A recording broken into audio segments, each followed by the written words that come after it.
është edicioni i 9 i këtij projekt programi që Organizata Liburnetik zbaton përmes mbështetjes padyshim të Agjencisë Kombëtare të Rinisë në këtë edicion dhe AMSHC. Sot ndodhemi në Fier për të zhvilluar debatin e radhës, që është ai i fazës rajonale, me 2 skuadrat përfaqësuese. Nga Fieri kemi Janaç Kilicën dhe nga Patosi kemi skuadrën e ma kujto pak shkollën Zhani Cikos, po. Kështu që dua një duartërkitje për të dyja skuadrat.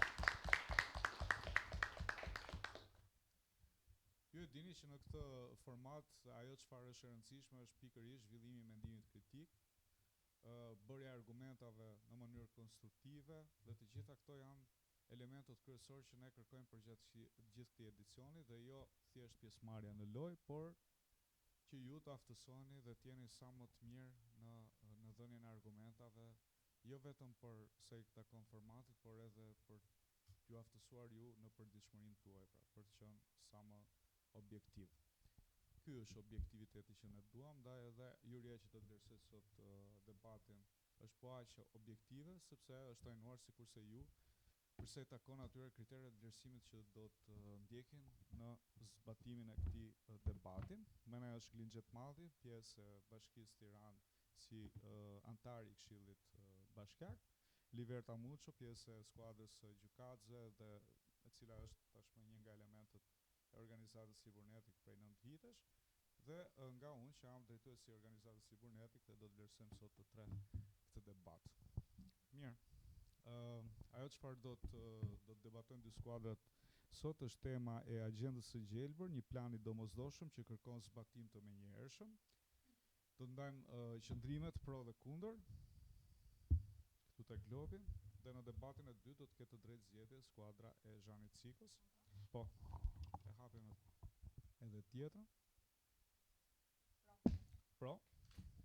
Do të jetë Janaç Kilica në debatin e parë, kundër do të jetë Zhani Ciko në këtë debat, përsa i takon agjendës së gjelbër si një plan i domosdoshëm që kërkon zbatim të menjëhershëm. Nga ky moment keni 7 minuta kohë përgatitore. Ju mund të ndërveproni me njëri tjetrin, jo me pjesën tjetër të skuadrës që nuk është pjesë aktive e terçes. Është problem nëse lëviz pak? Jo, nuk është as pak problem, thjesht mos bëni xhurmë. Sukses.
Gati?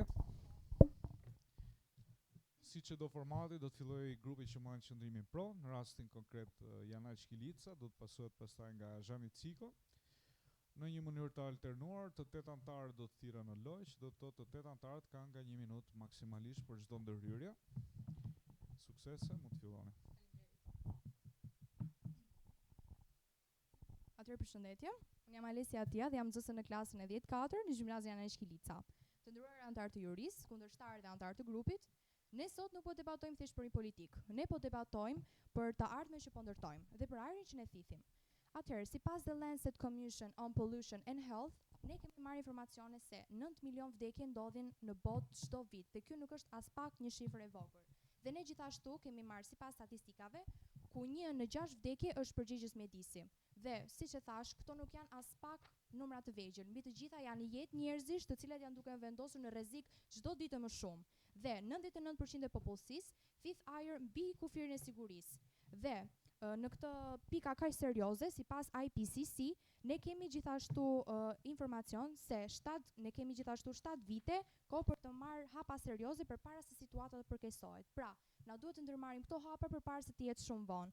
Ndaj, ne mbështesim qartë këtë tezë. Agjenda e gjelbër është një plan i domosdoshëm që kërkon zbatim të menjëhershëm, sepse çdo vonesë e vogël sot është një rrezik më i madh nesër. Përshëndetje, unë jam Jonida Kuka, nxënëse në gjimnazin Zhani Ciko në klasën e 11. Faleminderit gjykatësve të jurisë që kanë ardhur për të na zhvilluar këtë aktivitet. Gjithashtu uroj suksese skuadrës kundërshare dhe antarëve të ekipit. Për sa i përket temës agjendës së gjelbër, grupi im ka qëndrimin kundër. Absolutisht jam dakord me të gjitha parashtesat që bëri vajza, pjesë për emri. Por që gjithashtu agjenda e gjelbër është një temë që sipas nesh nuk krijon vetëm qëndrimet pro, por edhe qëndrimet kundër.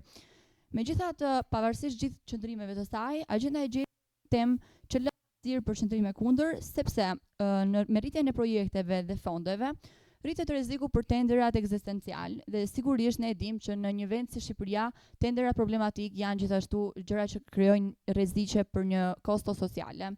Po ashtu, zakonisht planet që kërkojnë zbatim të menjëhershëm sakrifikojnë vlerësimin e impaktit dhe kjo do të thotë që ne na sjell më shumë kosto sociale dhe kosto të çortisë sa rezultatet më të mira që ne do të krijonim.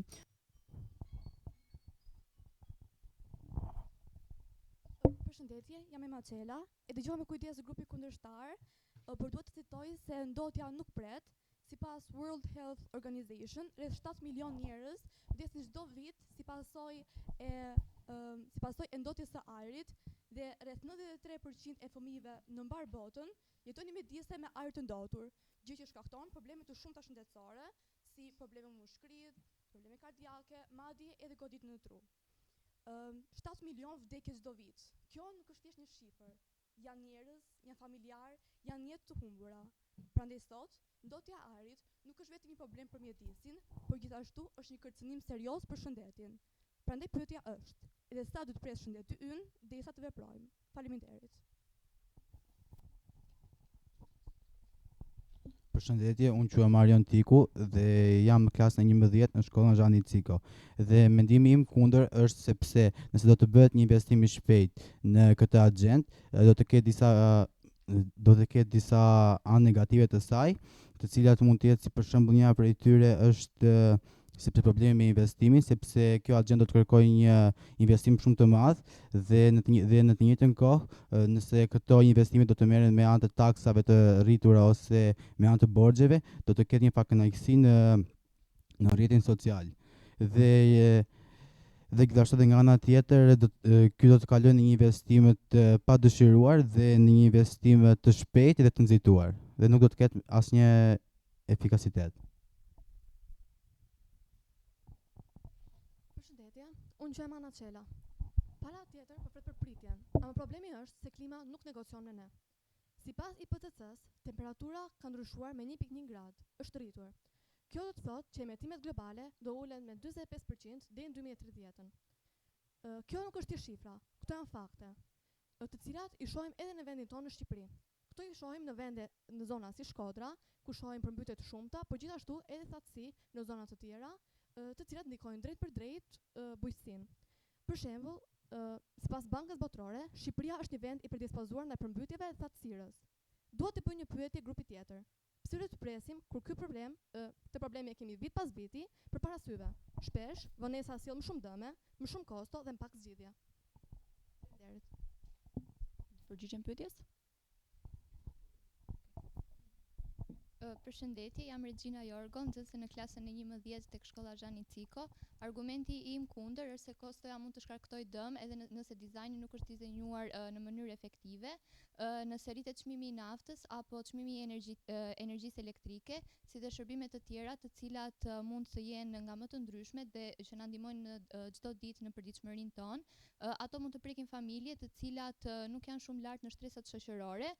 Kjo do të krijojë kushte jo të mira për ta, siç janë banesat jo eficiente apo përdorimi i transportit privat, i cili është i domosdoshëm, dhe kjo do të krijojë pakënaqësi dhe kritik që njihet si backlash social dhe në shoqëri nëse agjenda e shpejtë nuk zbatohet në mënyrë efektive. Përshëndetje të gjithëve, unë jam Dori. Më vjen shumë keq në fakt që grupi juaj nuk po e kupton se koha po mbaron dhe momenti për të vepruar është pikërisht tani. Ne nuk kemi as edhe një minutë kohë për të menduar, sepse edhe veprimi ynë sado i vogël, si pa menduar, mirë mund të bëjë ndryshime sado të vogla në shëndetin e njerëzve. Energjia e pastër nuk është ide për të ardhmen, por është realiteti që ne po jetojmë sot. Erat e diellit prodhuan 30% të energjisë elektrike në BE në 2023 sipas Embërklimati. Ndërkohë, qymyri ul vetëm me 12% të prodhimit elektrik evropian. Energjia diellore është ulur nën kosto me rreth 85% që nga viti 2010, sipas International Renewable Energy Agency, dhe energjia e rinevojshme përbën tashmë rreth 30% të prodhimit global energjetik. Erat e diellit na kanë një avantazh shumë mirë se s'dërgojnë fatura në shtëpi. Pra, tranzicionet energjetike tashmë na kanë filluar. Pastaj unë ftoj dhe të reflektoni mbi idenë se nëse energjia e gjelbër nuk funksionon, atëherë pse e gjithë Europa është duke shpenzuar miliarda në të? Përshëndetje, unë jam Brisilda Salia, jam nxënëse e shkollës Zhani Ciko. Atëherë argumenti im kundër ndaj kësaj teme është se është kapaciteti pamjaftueshëm i administratës për zbatim të shpejtë. Politika e gjelbër nuk është një temë që mund të kryhet lehtë, ajo kërkon monitorim, projektim dhe inspektim të vazhdueshëm dhe të rregullt. Nëse institucionet janë të dobta, atëherë shpejtësia për zbatimin e shpejtë do të prodhojë gabime. Në këto raste do të kemi një projekt të dështuar të agjendës së gjelbër. Kjo do të sjellë humbje besimi dhe lodhje nga publiku. Përshëndetje, unë jam Evelina Murata. Shpesh ne dëgjojmë se politika e gjelbër është tepër e kushtueshme. Por çfarë është më me kosto të lartë është fakti se ne neglizhojmë neglizhenca që bëjmë dhe gjithashtu mosveprimi në kohën e sotme lidhur me mjedisin. Ne mund të themi gjithashtu se faktori kryesor që shkakton rënjet e mjedisit dhe dëmtim të tij janë fatkeqësitë natyrore. Sa më shumë i neglizhojmë dhe nuk veprojmë në kohën e dur, aq më shumë ato dëmtohen dhe bëhen akoma më të forta duke kaluar vitet. Sipas studimeve dhe gjithashtu sipas raporteve dhe të dhënave ndërkombëtare kanë dëshmuar se janë përdorur shifra tepër të larta, rreth 100 miliarda dollar për vit për të investuar dhe për të shmangur dhe për të mbuluar këto pasoja që kanë shkaktuar fatkeqësitë natyrore. Mund të themi se sipas një studimi të Munit Shëri në 2023 është dëshmuar dhe është investuar rreth një shifër tej mase e madhe, 280 miliard dollar për të mbuluar dhe për të rikuperuar të gjithë vendin. Është më mirë të paguajmë sot për këtë krizë tani se sa të paguajmë nesër për rikuperimin e tij. Dhe gjithashtu kam një pyetje për kundërshtar. Është më mirë të investojmë sot për këtë krizë apo të vuajmë pasojat e paktëshme nesër? Faleminderit. Pra përshëndetje, unë jam Spiro Golloçi në klasën e 11 e shkolla Zhani Ciko. Mendoj se një element i rëndësishëm i cili nuk është se po përmendet dhe nuk është edhe më shmar parasysh nga grupi tjetër është dhe papunësia. Sipas agjendës së gjelbër, një numër i madh profesione, si do të thonë edhe një cornerstone i ekonomisë tonë, siç është industria apo siç janë degë të tjera të transportit, pritet të zvendçohen. Atëherë pyetja ime, çfarë do të ndodhë me një numër të madh familjesh, të cilat vetëm burim ekonomik janë pikërisht këto profesione. Nëse zbatohet pikërisht kjo agjendë, atëherë ne mund të themi se agjenda është e nevojshme. I dim se gjithë numrat që ka sjellë, gjithë shifrat që ka sjellë grupi tjetër, pra gjithë statistika, ato kanë qenë aty dhe ne kemi parë. Dhe gjithë është dhe nuk është diçka e re që ne dim që ka gjithë këtë numër vdekjesh për shkak të mjedisit. Por një element i rëndësishëm është që ndërsa agjendës i jepet koha e dur për të zbatuar, pra një periudhë 10 vjeçare apo 20 vjeçare për bërë përgatitjet e nevojshme, qoftë për të mësuar për profesionet e reja, apo qoftë për të mësuar për aftësitë e reja të cilat do të ndihmojnë mjedisin nesër, por dhe shoqërinë njerëzore, mendoj se kjo duhet merret në konsiderat. Pra pavarësisht shifrave ne i dim shifrat, pse kam vënë re që grupi tjetër është fokusuar vetëm tek shifrat, unë do thosha që duhet marr parasysh, duhet parë the big picture, pra duhet marr parasysh dhe jeta njerëzore, jo vetëm mjedisi. Përshëndetje, unë jam Sara, jam shumë dakord me atë që the dhe unë kam pikërisht kontrargumentin e saktë. Pra, si shpesh dëgjojmë se politikat e gjelbra rrezikojnë vendet e punësimit. Por realiteti nuk është kështu. Sipas International Renewable Energy Agency, sektori i energjisë së rinovashme ka punësuar mbi 13 milion njerëz në botë. Ndërkohë, në Bashkimin Evropian, ekonomia e gjelbër ka krijuar rreth 4 milion vende pune. Dhe kjo nuk është e vetmja. Sipas raporteve ndërkombëtare, tranzicioni drejt energjisë së pastër ka për të krijuar me miliona vende pune në vitet në vijim. Pra, ne nuk po flasim vetëm për mbrojtjen e mjedisit, por edhe për një mundësi reale ekonomike dhe punësimi. Dhe shif tani na dil ka se era nuk jo ka vetëm energji, por dhe vende pune. Dhe një pyetje për ju. Si mendoni, a është më mirë të mbajmë vendet e vjetra të punës apo të krijojmë të reja të cilat janë më të shëndrueshme nga ana ekonomike? Në fund, agjenda e gjelbër nuk është vetëm për mjedisin, por është edhe për njerëzit e punën e tyre.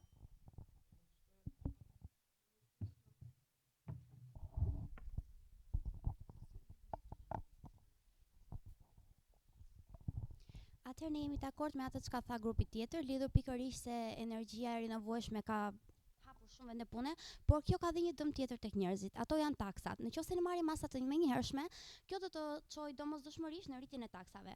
Atëherë qëllimi pikërisht i këtij programi, pra agjenda e gjelbër, nuk është që t'i bëjë njerëzit të ndjenë të detyruar, lidhur me mbrojtjen e mjedisit apo me shpëtimin e jetëve të njerëzve pikërisht që po humbasin jetën, si pasojë ndotjes së mjedisit. Qëllimi është që ne t'i ndërgjegjësojmë njerëzit pikërisht për mbrojtjen e mjedisit, por jo duke rritur taksat apo duke bërë ata të paguajnë më shumë. Sepse kjo njëkohësisht do të sjellë edhe në dëm të ekonomisë. Ne pranojmë se vërtet agjenda e gjelbër domethënë ndjek sistemin riprodhim, riciklim, ripërdorim, por kjo nuk është gjithmonë e vërtetë, duke qenë se nëse ne ndjekim këtë, do të na duhet më shumë kohë që të prodhojmë sisteme të saktuara akumulimi për këtë energji të fituar. Dhe kjo sigurisht që ka kosto. Përshëndetje, quhem Fjola. Ne shpesh flasim për agjendën e gjelbër si një detyrim, por në të vërtetë ajo është mundësia më e mirë strategjike. Ky plan nuk mbron vetëm mjedisin, por është bileta jonë drejt Bashkimit Evropian, gjë që është një plus tjetër. Pse? Sepse integrimi kërkon që ne të kemi të njëjta standarde mjedisore me vendet e tjera të Europës. Shqipëria kërkon që të antarësohet deri në vitin 2030, ndërsa BE-ja kërkon uljen e emetimeve me 90% deri në vitin 2040. Ndryshimi është i pashmangshëm. Lind pyetja, a do ta bëjmë këtë tranzicion me plan apo në presionin e minutës së fundit? Nëse ne veprojmë tani, ne përfitojmë nga fonde si Just Transition Fund, e cila mbështet drejt për drejt ekonominë dhe energjinë tonë. Është pak a shumë si të mësosh për një provim në kohë, në vend që të kap paniku dhe stresi natën e fundit. Pra unë ju pyes, prandaj unë them se agjenda e gjelbër nuk është vetëm ekologji, por është rruga më e shpejtë dhe më e sigurt drejt familjes europiane. Faleminderit. Përshëndetje, unë quhem Emilisha Liaj dhe grupi jonë në asnjë mënyrë nuk po shpjegon se një ndryshim i tillë nuk është i vlefshëm dhe mundësisht edhe i domosdoshëm për shoqërinë tonë, por ne thjesht po flasim për kohën që do të këto masa do të merren. Pra, një ndryshim kaq i menjëhershëm do të ndikonte tepër në infrastrukturë, në transport dhe në të gjitha aspektet e tjera të jetës së përditshme dhe kjo do të haste edhe kundërshtimin e vetë njerëzve, pasi ata do ta shihnin më shumë si një imponim të domosdoshëm në jetën e tyre të përditshme dhe në ndryshimin e rutinës së tyre. Dhe gjithashtu përveç njerëzve të përditshëm, njerëzve të zakonshëm edhe grupimet politike gjithashtu do të hasnin kundërshtime me njëra tjetrën, pasi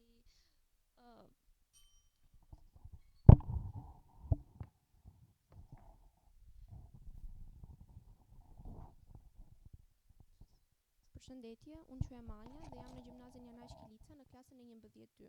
I dëgjova që të gjitha argumentet e kundërshtarëve dhe të anëtarëve të grupit tim dhe doja të thoja se në këtë debat ne treguam qartë që agjenda e gjelbër nuk është vetëm një politikë mjedisore. Ajo është gjithashtu shëndetësore, sociale dhe ekonomike. Kundërshtarët tanë folën për rreziqe dhe për pasiguri, por nëse ne do të presim momentin perfekt për të vepruar, ka shanse që të mos veprojmë kurrë, sepse perfeksioni nuk ekziston.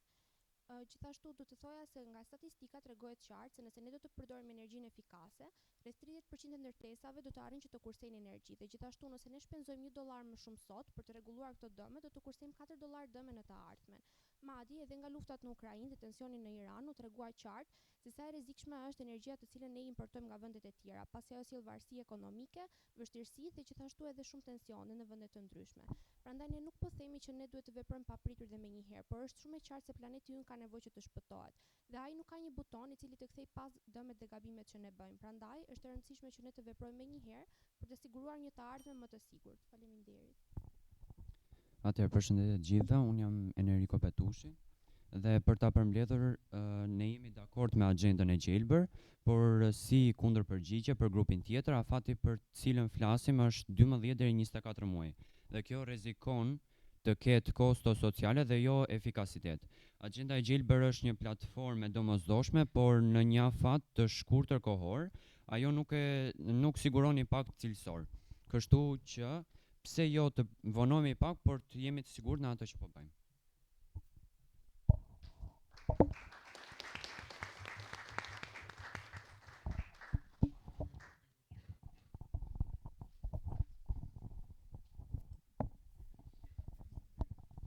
Mirë, faleminderit dyja skuadrave për këtë debat parë, debatin e skuadrave. Pa humbur kohë do të vijojmë me debatin e dytë, debatin e liderave. Në këtë përballje do të kemi Alesia dhe Jonida.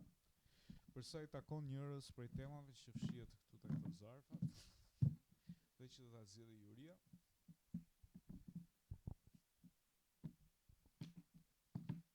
E lexojmë. Të vetmit njerëz që kanë pushtet në demokraci janë politikanët. Ta lexojmë edhe një herë. Të vetmit njerëz që kanë pushtet në demokraci janë politikanët. Mirë, është e qartë tema. Pra të vetmit njerëz që kanë pushtet në demokraci janë politikanët, janë apo nuk janë, këtë e zgjidhim te ky debat. Dhe do të ftoj tani Jonidën, më fal. Jonidën për të bërë përzgjedhjen e qendrimit, edhe Alesia.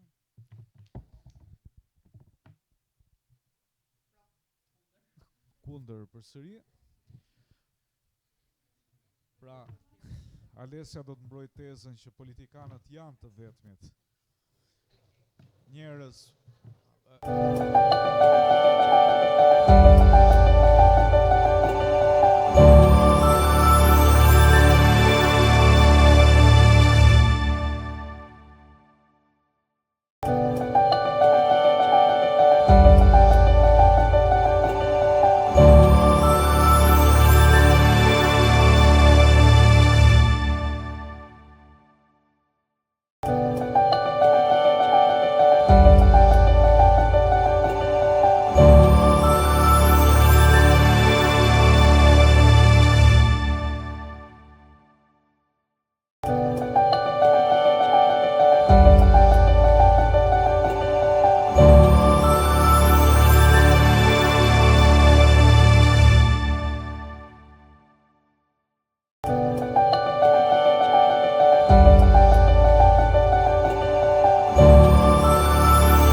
të vetmit njerëz që kanë pushtet në demokraci janë politikanët.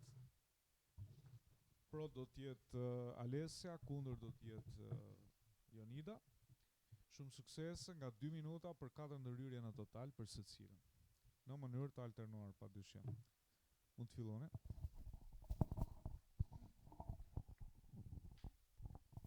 Atëherë, përshëndetje edhe një herë, jam Alessia. Dhe për sa i përket temës, të vetmit njerëz që kanë pushtet në demokraci janë politikanët. Tani të tregojmë realisht dhe me mënyrën se si është jetesa sot dhe duke marrë parasysh gjithashtu dhe si funksionon politika në vendin tonë, duhet të themi që realisht pushteti është me të vërtetë në dorë të tyre, sepse nëse marrim parasysh që politika ka ligjin në dorë dhe edhe për shkak se politika është e ndarë në 3 baza, si legjislativ, gjyqësor edhe ekzekutiv, prapë gjithsesi politikanët e kanë atë në dorë për të vënë pikën mbi i. Pra, pavarësisht mendimit të popullit, gjithashtu nuk po them që populli nuk luan një rol kryesor, absolutisht që po, luan një rol kryesor, sepse jep vendimet e tij, do të miratoj politikanët, se kush do të vendoset në krye, por gjithashtu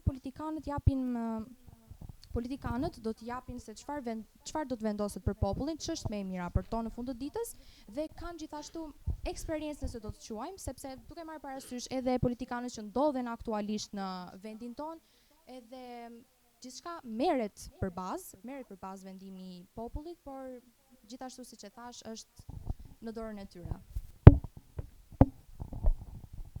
Atëherë, absolutisht që në ditët dhe në një vend si Shqipëria, patjetër që mendojmë që është deri diku e vërtet që realisht pushteti është edhe në duart e politikanëve. Megjithatë, duhet ta pranojmë që dhe të rikthehemi tek tema, fokusohemi tek fjalia kryesore e temës, të vetmit njerëz që kanë pushtet në demokraci janë politikanët. Pra nga vetë fjala në demokraci, ajo çfarë ne kuptojmë është që demokracia tregon për lirinë dhe për zërin e popullit, dhe në këtë rast jo të politikanëve. Që do të thotë, në një republikë parlamentare, siç është vendi ynë, zëri është i popullit, ku bëhen zgjedhjet elektorale çdo 4 vite dhe absolutisht që qeveria që zgjidhet për të drejtuar vendin ton është nga populli. Kështu që nuk mund ta pranojmë që zëri në vendin ton është i politikanëve, sepse realisht ata që e zgjedhin politikanin dhe drejtuesin kryesor të vendit ton është populli. Pra nëse populli nuk do të ishte, nuk do të ekzistonte as qeveria kryesore e vendit. Po ashtu, kemi se qeveritarët janë në pushtet për këtë qëllim që të mundsojnë popullit një jetesë të stabilizuar dhe të kujdesshme. Nëse kjo qeveri dështon, atëherë populli ka të gjithë të drejtën që ta rrëzojë këtë qeveri dhe të zgjedhë një tjetër, që do të thotë që pushteti është në duart e popullit dhe jo në duart e politikanëve. Atëherë të dëgjova më shumë vëmendje dhe jam tërësisht dakord me të, por do të doja të kundërshtoja në një pikë, sepse duke marrë parasysh dhe statistika, 40% e popullsisë nuk shfaqet në votime. Dhe kjo realisht nuk është një shifër e vogël. Duke marrë parasysh edhe nga jeta e përditshme, po edhe gjithashtu nga lajmet dhe burimet e informacionit si televizionet shqiptare, gjatë kohës kur bëhen votimet, gjithashtu janë dhënë shifra dhe lajme se populli nuk ka marrë shumë pjesë në këto votime, duke lënë atë mendimin e tyre dhe veprimtarinë jetën e tyre duke e lënë në dorë të politikanëve. Dhe kjo gjë tregon që ndoshta nuk kanë interes ose ndoshta nuk janë me të vërtetë të besueshëm ndaj qeverisë dhe kjo i lë ata me njan. Pra, tani nuk mund të themi që është tërësisht demokraci. Mund të themi që po, populli ka një dorë, një vendim dhe një pjesëmarrje shumë të rëndësishme në lidhjen me politikën dhe demokratikën, por duhet pranojmë që veprimtaria e tyre çka kanë bërë gjatë viteve të kaluara, por edhe duke marrë parasysh zgjedhjet e kaluara, një pjesë e konsiderueshme e tyre nuk morën pjesë në votime. Dhe kjo gjë ndikoi vërtet negativisht, nëse ata duan më të mirën për ta, duhet të marrin pjesë në votime, duhet të shprehin lirisht mendimin e tyre. Patjetër, por duke qenë se është populli ai që e zgjedh se kush është qeveria kryesore e vendit, duke parë në Shqipëri kandidaturat elektorale, ndoshta dhe populli mendon që për të gjithëve prej tyre do të ketë pakënaqësi dhe prandaj nuk zgjedh të votojnë. Dhe kjo nuk shkakton dëm vetëm te njerëzit, por shkakton gjithashtu edhe tek grupimet politike që ndodhen në ditët e sotme. Po ashtu, duhet marrim parasysh faktin që revolucioni vazhdon të ekzistojë pjesë përpara. Me këtë parim, edhe pse popullsia në përgjithësi nuk mund të kontrollojë të gjithë vendimet e kryetarëve të qeverisë apo të partive politike, ata kanë në dorë mundësinë për ta rrëzuar pushtetin ose për të mos votuar për asnjë prej tyre, duke qenë se vota është e lirë dhe e fshehtë. Dhe po ashtu, për një pushtet është në çdo politikanët nuk kanë pushtet ekzekutiv. Pra, për një pushtet ekzekutiv kanë pushtet ekzekutiv dhe jo absolut, ndjes. Sepse që të jetë pushtet absolut do të thotë që ata të vendosin çdo gjë vetë, por në këtë rast është populli që i ndihmon ata nëse do duan të jenë në krye të qeverisë, nëse do duan që t'i rrëzojnë apo nëse do duan dhe që mos t'i votojnë fare. Dhe siç është diskutuar në vitet e fundit, ka patur një pjesëmarrje shumë të ulët në votime, për arsye sepse grupimet politike që shfaqen ditët e sotme shfaqin pakënaqësi tek njerëzit të cilët vendosin që mos t'i votojnë. Dhe kjo është sërish pushteti në duart e njerëzve.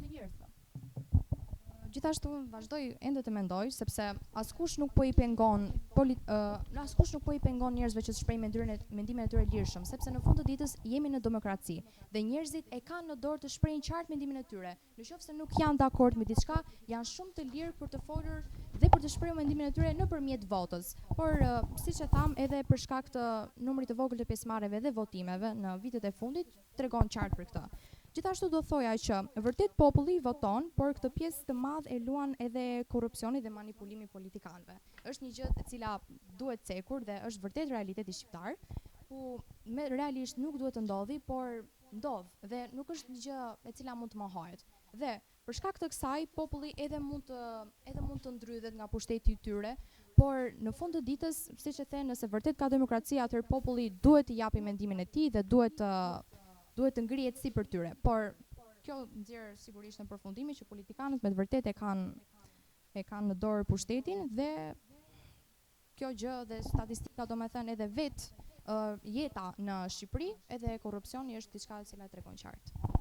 Faleminderit. Siç e the dhe ti, është korrupsioni i cili ekziston në Shqipëri dhe është diçka që pengon vërtet në emancipimin e vendit tonë. Megjithatë, nëse korrupsioni ekziston në Shqipëri, do të thotë që politikanët që ne kemi dhe qeveritarët që ne kemi nuk janë të denjët për vendin tonë. Prandaj dhe populli nuk vendos të votojë apo vendos të rrëzojë dhe mos t'i ketë në krye të qeverisë. Gjithashtu, popullin mund ta quajmë edhe si motor të vendit, sepse janë ata që janë forca punëtore dhe le ta themin thonjza burri i kombit, pra ata që e mbajnë vendin në këmbë dhe nëse kanë pak kënaqësi, kemi parë që vazhdimisht ngrihen në sindikata, në greva punëtore dhe protestojnë me zë të lartë për të drejtat e tyre, sepse fundit jemi në demokraci. Pa popullin, politikanët nuk janë asgjë dhe nëse do të marrin vendimet, burimet ekonomike për këto vendime që ata marrin gjithsesi vijnë nga populli. Pra, për çdo lloj vendimi që qeveritarët marrin, janë si bazë e veprimeve të popullit. Pra, nëse bie numri i popullsisë, atëherë ka rroga më të ulta, taksat janë më të ulta, nëse rritet numri i njerëzve që punojnë, atëherë rriten taksat, siç e kemi parë që sa më shumë po shtohen njerëzit fuqia punëtore, po rriten taksat, po rriten çmimet e çdo lloj gjëje dhe ndërkohë që jemi akoma me paga relativisht të ulta për një vend me taksa kaq të larta. Atëherë duke marrë parasysh edhe për rrogat dhe siç e the, ne marrim parasysh që rrogat në Shqipëri janë vërtet të ulta dhe krahasuar me ato të BE-s të cilat janë më të larta, por unë do të thoya gjithashtu që a nuk janë vetë partitë politike që zgjedhin se kush do të jetë kandidat dhe në fakt populli është i detyruar të zgjedhë ata. Kështu që në fund të fundit politikanët vendosin vetë se kush do të jetë dhe kush do të jetë në krye të shtetit. Pra vetë qytetarët dhe njerëzit duhet të zgjedhin se kush do të qëndrojë në krye. Pra nuk është se kanë me të vërtet një mundësi zgjedhje. Partia i vendos vetë kandidatin se cili do të votohet dhe kjo gjë nuk ndikohet dot nga qytetarë. Janë të detyruar, duan apo s'duan që të bëjnë një zgjedhje për një kandidat tjetër. Pra ata mund të pëlqejnë e zëm partinë ose mund të pëlqejnë kandidatin, por mund të mos pëlqejnë diçka tjetër. Por prapse janë të detyruar, duhet të shprehin mendimin e tyre. Sigurisht kjo është shumë e rëndësishme, sepse duke marrë parasysh edhe për votimet të cilat nuk ka marrë pjesë, është e rëndësishme për këtë gjë, sepse duke marrë parasysh nga politikanët më të mëdhenj të cilat kanë edhe vite pushteti më të mëdha, është le të marrim parasysh kryeministrin e vendit tonë, i cili ka 13 vite në mos gaboj në pushtet. Atëherë nëse populli me të vërtet le të themi nuk ka qenë i kënaqur me politikën e tij dhe me qeverisjen e tij ndaj vendit, atëherë pse nuk ka marrë masa për ta ndryshuar? Tani, së pari nuk e pranoj fare dhe nuk jam dakord me faktin që populli është i detyruar të votojë. Vota është e lirë dhe secili mund të votojë nëse dëshiron për një kandidaturë që është e shfaqur në listën e kandidatëve, kështu që nuk jam as pak dakord me faktin që populli është i detyruar të votojë. Populli nuk është i detyruar të votojë, është i lirë të shfaqë mendimin e tij, qoftë me sindikatat punëtore, qoftë me greva punëtore, qoftë me protestat ose qoftë duke votuar një parti të cilën ata kanë pëlqim. Një argument që kemi për këtë çështje është sepse është ndarja e pushteteve, pushteti ekzekutiv, legjislativ dhe gjyqësor, siç e përmendet ti pak më parë. Të treja këto pushtete nuk varen nga njëra tjetra, por as nuk mund të funksionojnë pa njëra tjetrën.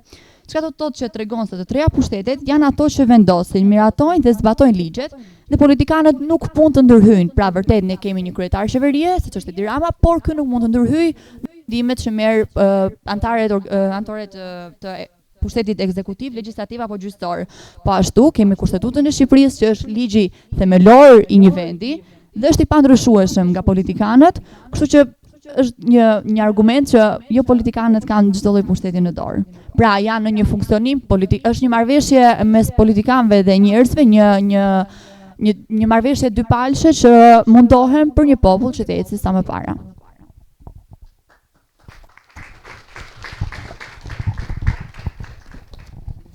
Mirë, faleminderit të dyja vajzave, ne do mblidhemi për të bërë vlerësimin, do shihemi pas pak për të marrë edhe pikët. Mirë? Qëndroni këtu se po lëvizim neve.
1 2.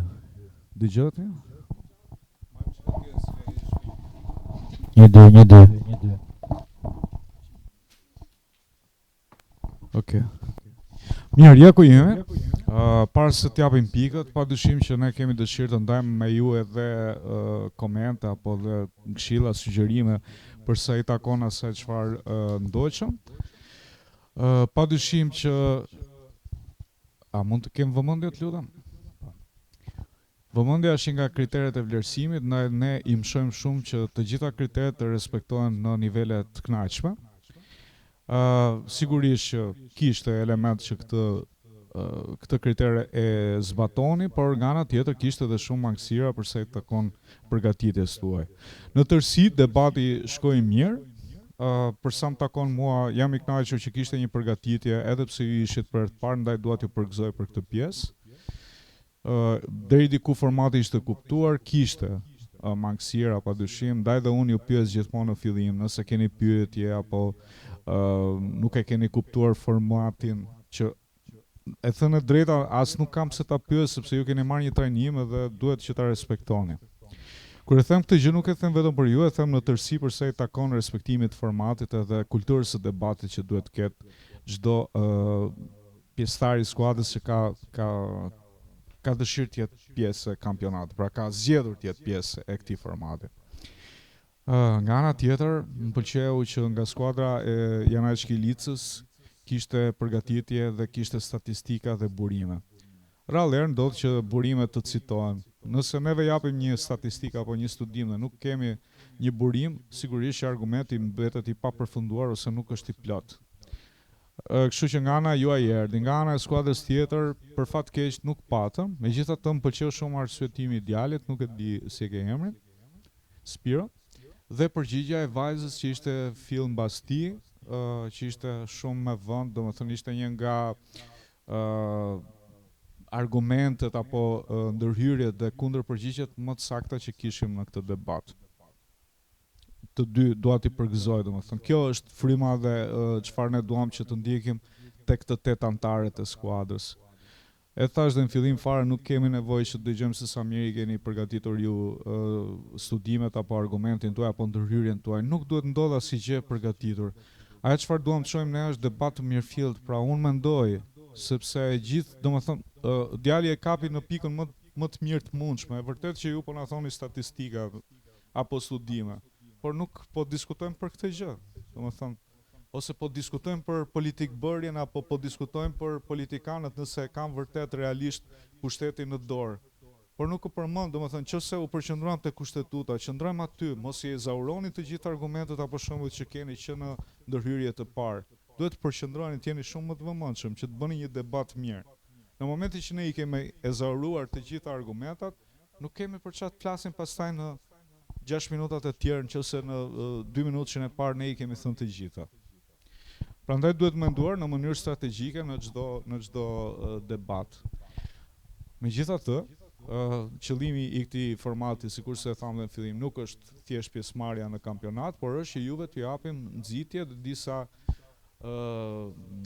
si ta them, disa element të mirë që ju vërtet realisht mendoni në mënyrë kritike dhe mos të ndaloni thjesht tek opinionet që dhat pak a shumë në debatin e dytë, i cili me siguri është vendimtar përsa i takon edhe rezultatet që keni arritur sot. Tani do t'jap fjalën Glixhetit. Mirë, shumë faleminderit edhe nga unë një përgëzim për realizimin e debatit. Shumë e vërtet, fjalët që tha Niku janë të vlefshme për secilin prej jush, pra për të dyja debatet. Unë do ndalesha pak te secili debat. Te debati i parë kishim debat më të mirë nivel grupi dhe pam një lloj përgatitje të dyja ekipeve. Megjithatë u nis me pak përsëritje nga të dyja ekipet në fillim, pra nga shkolla Janaj Kilica kishte atë argumentin e vdekjeve një 2-3 folës, domethënë të përsëritur. Ndonjëherë është e tepër që ne ta sjellim e ta risjellim nga folci i parë deri te i treti, është shumë një përsëritje. Njëta gjë ndodhi edhe me ekipin tuaj, po te 3 folë të parë u fol për Koston. Kostoja është shumë e mirë. Kjo ndodhi një 3 debatues e bën këtë gjë.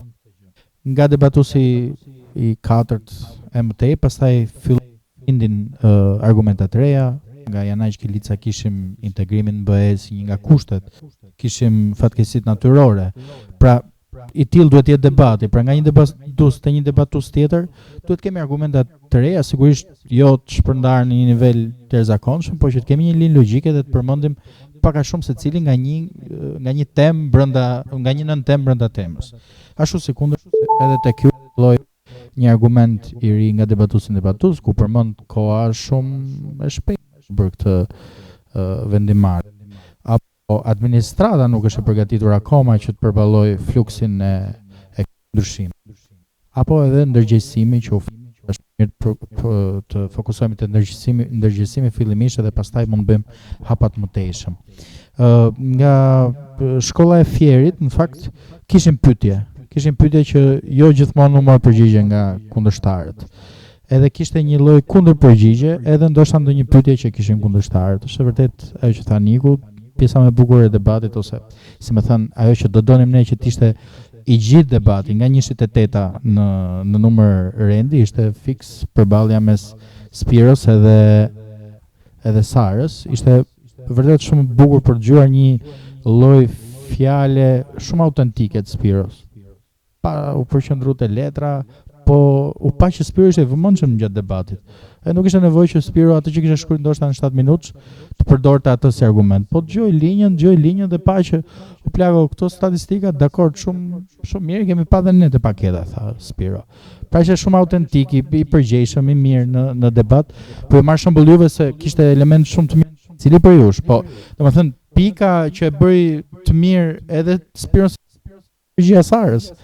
Pra dhe Spiro u evidentu si debatuesi mirë, sepse dhe Sara bëri një kundërpërgjigje shumë të mirë për çështjen e papunësisë dhe i dha një përgjigje konkrete dhe me statistik që 30% më shumë, ose nuk e kam 13 milion ndjesë, kam çunuar aty, po prandaj pra ju shëmbujt i keni të njëri tjetri, edhe siç Sara dhe Spiro kishin nga një gjë shumë të mirë këtë pikë debati, për ju kishin një debat shumë mirë. Pra debati i parë, ç'është e vërteta, në vijat përgjithshme, ekipi i Fierit mua më bindi çik më shumë në nivel grupi se sa ekipi juaj, po me diferenca shumë të vogla. Te debati i dytë pastaj, te debati i liderave. Një debat i cili nuk e kuptoj as unë nëse ju e kuptuat në tërësi temën. Ose ndoshta koha e shkurtër për të përgatitur, ose ndoshta qëllimi për t'i thënë gjitha, ajo që tha Niku, pra qëllimi që unë di që ka ndarje pushtetesh, po ka dhe kështu, po edhe korrupsioni, dhe nuk u kap një thelb i temës e diskutonin për një gjë të caktuar. Po ngelëm ndoshta në një vorbull që domethënë dhe liderja e shkollës Fierit në fakt ndonjëherë bënte më shumë argumenta për kundërshtarin, që jepte ndihmë kundërshtarit se sa mbrojtës temës vet. Nga ana tjetër, liderja e shkollës Zhani Ciko i kishte konceptet e sakta, po nuk ditet ti mbrosh edhe ti shtjellosh ato koncepte. Pra tham që okay, ekzekutivi, legislativi edhe gjyqësori, 3 pushtetet, po nuk ditet të japësh një ndihim asaj gjëje. Pra, domethënë këshilla ime edhe jona përgjithsisht për të tilla tema spontane është që t'i bëjmë një kuptim më të thellë temës, edhe ndoshta mos shpërndajmë, po kjo temë ishte shumë aktuale. Nga një anë qëndron asaj që kryeministri ka ekzekutivin, parlamenti janë deputetët e zgjedhur, gjyqësori janë gjyqtarët, gjykatat, populli voton, sindikatat prek e tij. Shumë mirë. Pra sindikatat kanë një lloj pushteti, media ka një lloj pushteti. Kjo është me shumë pushtete, ku secili ka një pushtet të vetin, edhe thelb është populli. Aktualitestik tip domethënë do të ishte çik më aktuale me kushtet tona. Ore vërtet kanë këtë ka pushtet populli? Apo këtë pushtetin kanë politikanë dhe ne jemi thjesht ajo fasada për të thënë që populli vërtet po, domethënë dhe e përmend atë pjesën e ndrydhjes popullit, ku përmendin çik korrupsion. Mund ta kishe zgjeruar çik sa ajo është pika më e fortë e jote, se në fakt në demokraci, po flasim demokraci, demokracia ndarje pushtetesh ka, nuk është se ka që i kanë vetëm politikanët apo këto, në thelb. Po ideja është demokracia është në praktik njësoj siç e lexojmë në për libra, dhe ti merr një shembull Shqipërinë, ta zëm ose edhe vende të tjera që kanë dalë nga regjime të tjera totalitare ose diktatoriale dhe që kanë vështirë, nuk kanë një demokraci të konsoliduar si vende që mund të kenë një demokraci të konsoliduar. Kështu që debati i parë në fakt më pëlqeu më shumë. Po dhe debati i dytë tregoi që edhe në një temë spontane ju mund të bëni më mirë, thjesht duhet një kuptim më i thellë i temës. Shumë përgëzime tani, këto ishin këshillat edhe me sa di kjo është vetëm një fazë pikëzimi, kështu që gjithçka mund të ndodhë. Mirë. Unë nuk i heq asnjë pikë asnjë presë ata çfarë than kolegët e mi deri tani. Ideja është që nuk jemi këtu për t'ju demotivuar, jemi këtu për t'ju dhënë disa këshilla që do t'ju vlejnë dhe në fazat e tjera dhe jo vetëm në këtë proces, por mbi gjitha në jetë, sepse normalisht momenti që dilni nga këtu, keni një jetë përpara, jeni shumë të rinj, me sa pash në listë prezencë jeni 15-16 vjeç dhe krijimi i mendimit kritik do t'ju vlejë jo vetëm në nivel shkollimi, por dhe në nivel punësimi. Prandaj, unë do të bëja që të reflektoni për atë çfarë u than sot dhe mbi të gjitha të punoni përpos gjithë punës së mirë që zyshat kanë bërë me ju, që e vlerësoj dhe uroj që të vazhdoni kështu, shiheni si një motivim për mëtutje. Dhe, për sa i përket pikëve, që mendoj se ato janë ato që mezi po prisni në këtë moment, jemi Shkolla Zhani Ciko, 204 pikë, Shkolla Janash Kilica, 205 pikë.